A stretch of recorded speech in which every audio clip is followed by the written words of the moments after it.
Welcome दोस्तों, मैं CS Sudesh Kumar Gupta आप सबका अपने YouTube चैनल पर वेलकम करता हूं।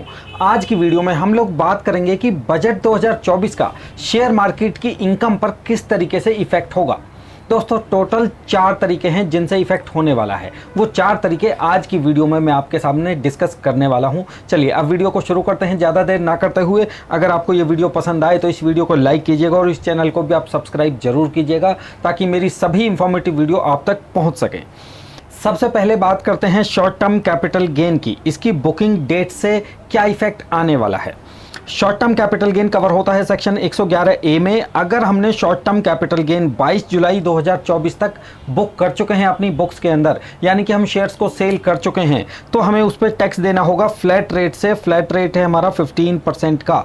लेकिन अगर 23 जुलाई या इसके बाद हमने कोई प्रॉफिट बुक किया तो हमें टैक्स देना होगा सीधा 20% का, और इसमें कोई एग्जम्पशन या कोई लिमिट या कोई टैक्स का फायदा भी हमें नहीं होने वाला है। अब हम और आगे चलते हैं और बात करते हैं टैक्स इफेक्ट की, जो कि शॉर्ट टर्म कैपिटल गेन पर पड़ने वाला है। वो क्या है कि मान लेते हैं कि आपकी शॉर्ट टर्म कैपिटल गेन से इनकम 2,50,000 रुपए की है, इसके अलावा आपकी कोई भी दूसरी इनकम नहीं है, तो आपको जो एग्जिस्टिंग टैक्स रिजीम हमारी चल रही है न्यू वाली, उसके अंदर भी कोई टैक्स नहीं देना है और बजट वाली के अंदर भी कोई टैक्स नहीं देना है। क्यों नहीं देना है? क्योंकि जो हमारी बेसिक एग्जम्पशन लिमिट है 2,50,000 रुपए, उसका बेनिफिट हमें मिल जाता है और शॉर्ट टर्म कैपिटल गेन पर हमें कोई भी टैक्स नहीं देना होता। लेकिन अगले केसेस में मैं मान लेता हूं कि 2,50,000 रुपए हमारा शॉर्ट टर्म कैपिटल गेन है, इसके अलावा हमारी बाकी भी दूसरी इनकम है, तो हमारा जो एग्जिस्टिंग स्लैब है उसके अकॉर्डिंग 15% हमें टैक्स देना है, जो कि 37,500 बनता है। लेकिन बजट के बाद इस पर हमें टैक्स देना होगा 50,000 रुपये, यानी कि हमें 12,000 रुपये प्लस 4% का एजुकेशन सेस हमें एक्स्ट्रा पे करना होगा। ये जितना भी हमें एक्स्ट्रा टैक्स यहाँ पर पे करना पड़ रहा है इस तरीके से, ये सारे हमारा पॉकेट के ऊपर एक्स्ट्रा बर्डन आने वाला है। मान लेते हैं किसी की short term capital gain income 5 lakh रुपए है, तो उसको एक्सेस टैक्स 25,000 रुपीज़ का देना है। 7 लाख के केस में 35,000 रुपये का एक्सेस टैक्स देना है। और किसी की short term capital gain 10 lakh रुपए हो जाती है तो 50,000 रुपये का एक्स्ट्रा बर्डन उसके ऊपर पड़ने वाला है। अब दूसरी बात हम करते हैं लॉन्ग टर्म कैपिटल गेन की, यानी लॉन्ग टर्म कैपिटल गेन के केस में बुकिंग डेट से क्या इफेक्ट होगा। सॉरी, ये शॉर्ट टर्म नहीं है, ये लॉन्ग टर्म कैपिटल गेन है। Long term capital gain section 112A के अंदर कवर होता है। अगर हमने long term capital gain book कर चुके हैं 22 जुलाई तक, तो क्या होगा कि पहला 1 लाख रुपए हमारे लिए टोटली टैक्स फ्री है, इसके ऊपर कोई भी टैक्स नहीं देना है। इसके बाद जो सरप्लस अमाउंट बचेगी उसके ऊपर हमें कैपिटल गेन टैक्स देना है 10% के रेट से। ये तो है अप टू 22 जुलाई 2024 तक के प्रोविजन। लेकिन बजट के बाद अब क्या चेंज हो गया कि अगर कोई प्रॉफिट हमने बुक किया है ऑन और आफ्टर 23 जुलाई 2024, तो पहला 1,25,000 रुपीज़ बिल्कुल टैक्स फ्री है। उसके बाद जो भी सरप्लस बचेगा उसके ऊपर हमें 12.5% के रेट से टैक्स देना होता है। अब क्या होगा कि इस 10% या फिर 12.5% इसकी वजह से आपकी पॉकेट के ऊपर क्या बर्डन पड़ेगा या नहीं पड़ेगा, इस बात को अब हम लोग डिस्कस करते हैं। अब इन टैक्स का क्या इफेक्ट होने वाला है वो हम लोग डिस्कस करने वाले हैं। मान लेते हैं कि आपको पहला 1 लाख रुपए है, यानी टोटल आपको लॉन्ग टर्म कैपिटल गेन सिर्फ 1 लाख रुपए है, तो जो हमारी एग्जिस्टिंग टैक्स स्लैब है या फिर बजट वाली जो न्यू टैक्स रिजीम है, इसकी वजह से कोई भी इफेक्ट नहीं होने वाला है, क्योंकि दोनों ही रिजीम के अंदर कम से कम 1 लाख रुपए का बेनिफिट तो आपको मिलेगा ही मिलेगा। अब दूसरी बात करते हैं, मान लेते हैं कि आपको लॉन्ग टर्म कैपिटल गेन 1,25,000 रुपये का है, तो जो हमारी एग्जिस्टिंग टैक्स स्लैब है वहाँ पर आपको 1 लाख रुपये की एग्जम्पशन मिलती है। बाकी बचा 25,000 रुपये। 25,000 रुपये के ऊपर 10% के रेट से आपके ऊपर टैक्स बनेगा 2,500 रुपये। लेकिन जो बजट वाली टैक्स रिजीम अब आने वाली है या अप्लाई हो चुकी है, जो वहाँ पर आपको 1.25 लाख रुपये की एग्जम्पशन है, तो यहाँ पर कोई भी टैक्स नहीं बनेगा, यहाँ पर आपको फ़ायदा होगा 2,500 रुपये का। अब मान लेते हैं कि आपको long term capital gain 6 lakh रुपए है। 6 लाख रुपए में से 1 लाख रुपए माइनस करते हैं तो 5 लाख रुपए। 5 लाख रुपए के ऊपर ये 10% का रेट जब अप्लाई करेंगे तो 50,000 रुपये का टैक्स बनेगा। और 6 लाख में से 1,25,000 रुपये को माइनस कर देते हैं तो बैलेंस अमाउंट बची 4,75,000 रुपये। इसके ऊपर 12.5% के रेट से टैक्स निकालेंगे तो इतना बनेगा। यानी कि जो हमारी एग्जिस्टिंग रिजीम चल रही है न्यू टैक्स रिजीम, वहाँ पर टैक्स बनता है 50,000 रुपये और बजट के बाद टैक्स बनेगा 59,375 रुपये। यानी आपकी पॉकेट के ऊपर लगभग 9,500 रुपये के आसपास का एक्स्ट्रा बर्डन पड़ने वाला है। इसी तरीके से बाकी इनकम के लिए भी यहाँ पर कैलकुलेशन है, आप चेक कर सकते हैं। तो इससे मैं ओवरऑल सिचुएशन देखूँ कि बजट के बाद कुछ ना कुछ टैक्स का एक्स्ट्रा बर्डन ही पड़ेगा। बजट में जो तीसरा चेंज आया है वो है बाई बैक ऑफ शेयर के अंदर। बाईबैक ऑफ शेयर बहुत बड़ा प्रोविजन है, इसे बड़े ध्यान से समझिएगा। आपको कोई डाउट हो तो कमेंट सेक्शन के अंदर आप लिख देना। एग्जिस्टिंग प्रोविजन क्या था कि जितना भी बाईबैक होता था उससे जो आपको गेन होता था, जो प्रॉफिट होता था, वो टोटली टैक्स फ्री था। कब और कैसे? सेक्शन 1034A के अंदर। लेकिन अब बजट के अंदर न्यू प्रोविजन क्या आ गए कि entire proceed taxable in the hand of recipient, यानी उसको टोटली टैक्स फ्री कर दिया गया। टैक्सेबल कैसे होगा? As a dividend income.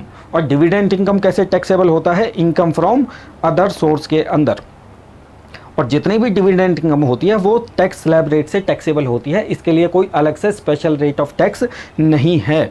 और अगली बात करते हैं कि शेयर कॉस्ट, यानी कि जो हमारा ये बाईबैक हुआ, शेयर्स का बाईबैक, यहाँ से जितना भी अमाउंट आपको मिला उसको तो हमने टैक्सेबल कर दिया एज ए डिविडेंड, लेकिन इन शेयर की कुछ कॉस्ट भी थी जो हमारी परचेज प्राइस थी। उस परचेज प्राइस को क्या माना उन्होंने, क्या कहा वित्त मंत्री जी ने कि share cost treated as capital loss, कि जो उसकी परचेज प्राइस थी उसको हम लोग कैपिटल लॉस मान लेंगे। अब इस कैपिटल लॉस का क्या इफेक्ट होगा इसे मैं आगे आपको बताने वाला हूँ। देखिए, ये जो प्रोविजन मैं अभी आपके सामने रख रहा हूं या जो कैलकुलेशन रखने वाला हूं, ये बजट के अंदर भी सेम कैलकुलेशन वित्त मंत्री जी ने रखी हुई थी। यहां पर ये गलत है, इसको मैं यहां लिख देता हूं बाई बैक ऑफ शेयर। क्या है कि आपने मान लेते हैं 100 शेयर परचेज किया 40 रुपीज़ के रेट से। ये सेम कैलकुलेशन बजट के अंदर है, वही कैलकुलेशन मैं आपके सामने रख रहा हूँ अभी। 100 शेयर परचेज किए 40 रुपीज़ के रेट से। अब इसमें से क्या हुआ कि 20 शेयर बाईबैक कर लिए किसी कंपनी ने 70 रुपीज़ के रेट से, यानी आपको टोटल अमाउंट मिली 1400 रुपये। अब इस 1400 रुपये को हम लोग डिविडेंड इनकम मानकर अपनी ITR के अंदर शो करेंगे और 1400 रुपये के ऊपर ही हमें टैक्स देना है। अब क्या होगा कि जो ये 20 शेयर थे, 20 शेयर की हमारी परचेज प्राइस क्या थी? 20 × 40 यानी कि 800 रुपये। अब बजट में क्या बोला गया है कि इस 800 रुपये को हम लोग कैपिटल लॉस मान लेंगे। अब अगर आपको करंट ईयर के अंदर कोई दूसरी कैपिटल गेन से इनकम है तब तो ये कैपिटल लॉस सेट ऑफ हो जाएगा, और अगर इनकम नहीं है तो ये वाला कैपिटल लॉस आप कैरी फॉरवर्ड कर लेना अगले 8 असेसमेंट ईयर तक। अब एक दूसरा केस लेते हैं। मान लेते हैं कि इस 100 शेयर में से 50 शेयर आपने ओपन मार्केट के अंदर सेल कर दिया, यानी कि स्टॉक एक्सचेंज पे सेल कर दिए, वो भी 70 रुपीज़ के सेल रेट से आपने सेल किए, तो आपको सेल प्राइस मिली 3500 रुपये। 3500 कैसे बनी? 70 × 50। अब कैपिटल गेन हम लोग कैसे कैलकुलेट करेंगे कि हमारी सेल प्राइस हुई 3500 रुपये, इन 50 शेयर की जो परचेज प्राइस थी वो क्या थी? 50 × 40 यानी 2000 रुपीज़। कॉस्ट ऑफ एक्विजिशन को हमने माइनस कर दिया तो हमारा नेट कैपिटल गेन आ गया 1500 रुपये। इस 1500 रुपये में से अगर ये ट्रांजैक्शन सेम ईयर के अंदर हो गई है या नेक्स्ट ईयर के अंदर भी इवन हुई है तो इस 1500 रुपये के कैपिटल गेन में से इस 800 रुपये के कैपिटल लॉस को हम लोग माइनस करेंगे। इसके बाद जो कैपिटल गेन बचेगा 700 रुपये, इस 700 रुपये के ऊपर आपको कैपिटल गेन टैक्स देना होगा। किस रेट से? या तो 20% के रेट से या फिर 12.5% के रेट से। अगर ये लॉन्ग टर्म है तो 12.5%, शॉर्ट टर्म है तो 20% के रेट से। अब इस बाईबैक का क्या इफेक्ट होगा आपकी पॉकेट के ऊपर? मान लेते हैं कि किसी कंपनी ने आपके शेयर बाईबैक किए और आपको टोटल पेमेंट की 1 लाख रुपए। क्या है कि बाईबैक से जितनी भी अमाउंट मिलती है वो डिविडेंड इनकम, और डिविडेंड इनकम स्लैब रेट से एप्लीकेबल होती है, यानी स्लैब रेट से टैक्स देना होता है। मैंने मान लिया है कि कोई एसएससी जिसके किसी के ऊपर 20% का स्लैब रेट एप्लीकेबल है, किसी के ऊपर 30% का स्लैब रेट एप्लीकेबल है, तो क्या है कि इस 1 लाख रुपये, 1.25 लाख रुपये, ये काफ़ी सारी वैल्यूज़ मैंने यहाँ पर लिखी हुई हैं जो कि बाईबैक से किसी एसएससी को मिलती हैं। एग्जिस्टिंग टैक्स प्रोविजन के अकॉर्डिंग किसी पर कोई टैक्स नहीं था, 0 टैक्स था। अब अगर एसएससी, कोई भी एसएससी 20% के टैक्स स्लैब के अंदर आता है तो कहीं 1 लाख रुपए के ऊपर उसको 20,000 टैक्स देना पड़ेगा। 10 लाख रुपीज़ अगर शेयर की बाईबैक वैल्यू है तो उसको 2 लाख रुपए का टैक्स देना पड़ेगा। और अगर कोई 30% के स्लैब में आता है तो उसको इतना टैक्स देना पड़ेगा, जो कि पहले बिल्कुल 0 टैक्स था। और लास्ट इफेक्ट की तरफ हम चलते हैं, जो कि चौथा इफेक्ट है, वो है सिक्योरिटी ट्रांजैक्शन टैक्स के अंदर। इसमें क्या, ऑप्शन एंड फ्यूचर, इन दोनों के ऊपर जो एसटीटी अप्लाई होता था उसके रेट को बढ़ा दिया गया है। जैसे यहाँ 0.062% को बढ़ा के 0.1% कर दिया गया, और फ्यूचर्स के अंदर 0.0125% को बढ़ा के 0.02% कर दिया गया। अब ये बहुत सुनने में बहुत लगता है कि बहुत छोटा सा इफेक्ट है, लेकिन क्या है कि फ्यूचर एंड ऑप्शन के अंदर लॉट साइज बहुत बड़े बड़े होते हैं, जिसकी वजह से इस माइनर परसेंटेज की वजह से भी ह्यूज सिक्योरिटी ट्रांजैक्शन टैक्स बनेगा जो एक एसएससी को पे करना पड़ेगा, ऐसे लोगों को पे करना पड़ेगा जो शेयर मार्केट के अंदर डील करते हैं। तो दोस्तों ये 4 इफेक्ट थे जो कि बजट के इस शेयर मार्केट इनकम के ऊपर पड़ने वाले थे। आशा करता हूं आपको ये वीडियो पसंद आई होगी। पसंद आई तो आप इस चैनल को लाइक शेयर सब्सक्राइब करना ना भूलें। मिलते हैं आपसे अगली वीडियो में, तब तक के लिए अपना ख्याल रखिएगा। नमस्ते।